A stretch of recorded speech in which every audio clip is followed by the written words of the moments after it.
Mr. Speaker, this is your maiden statement in the House, and in the spirit of cooperation and collaboration, it will be inappropriate to attempt to litigate even portions of the statement that you made, in particular relating to the figures that you quoted as having supported your election.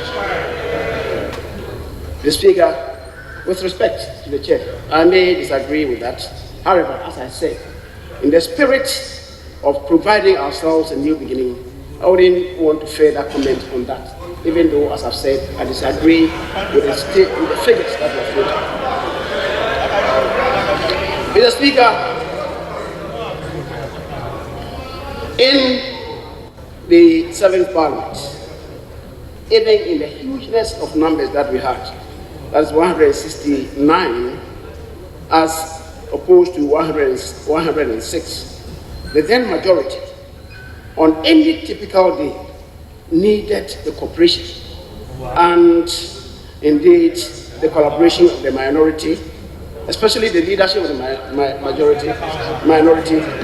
And Speaker, we did just that. Mr. Speaker, in the history of this Parliament, I'm not aware of any leader in this House who has reached out to the other side as my colleague, the Honorable Cletus Abuka is here. Mr. Speaker, you yourself, you are here, and you testify that in the history of this Parliament, we open our eyes wide. We know the consultation. My colleague, the minority leader, the former minority leader, the Honorable Haruna Ibusa, the Honorable Haruna Ibusa would attest to that fact, and that is notwithstanding whatever people say outside. The Speaker, the caucus that I lead, and indeed the leader for the member for Fomena, is not oblivious of the constitutional provision relating to his doing business with the MPP caucus. And that is why, Mr. Speaker, he was very careful in his choice of words. Mr. Speaker, it doesn't amount to crossing carpet, what he has done. But doing business with the MPP caucus, understandably, give the MPP caucus one more additional seat in the conduct of business in this House. Mr. Speaker, and therefore we would, without any equivocation, constitute the majority caucus in this House.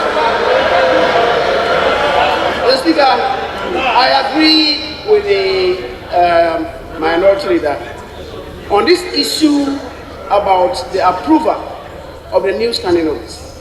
Mr. Speaker, I was clear in my mind what we ought to do.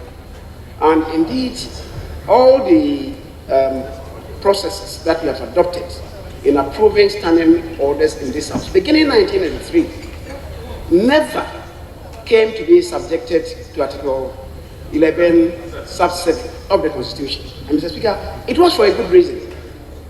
It was for a good reason.